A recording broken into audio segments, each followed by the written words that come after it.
Professor Yunus ছাত্ররা আপনার চেয়ারে বসেছে, তাদের ডেকে না বক্তৃতা দিলেন সামনে রেখে, মেলা ইমোশনাল বক্তৃতা দিলেন আর কি। কিন্তু এই যে ছেলেগুলা চোখ হারায় আপনার সাথে এসে দেখা করতে চায়, দেখা করতে পারে না কেন? দেখা করেন না ওদের সাথে? ওদের অবদান নাই?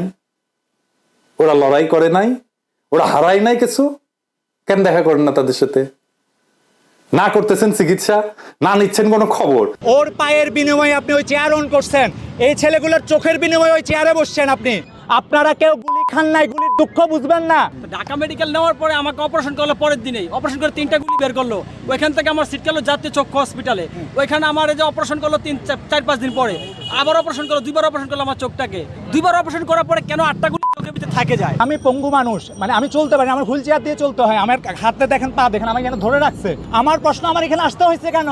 আমি এই মানুষগুলো নিয়ে এখানে কেন আসতে হয়েছে? সর্বশেষ আমার সাথে অনেক উপদেষ্টার সাথে কথা হয়েছে, তাদের কথা শুনে মনে হচ্ছে আমরা এখানে, এরা গুলি খেয়ে অপরাধ করছে, এরা আহত হয়ে এরা রাস্তায় নেমে অপরাধ করছিল।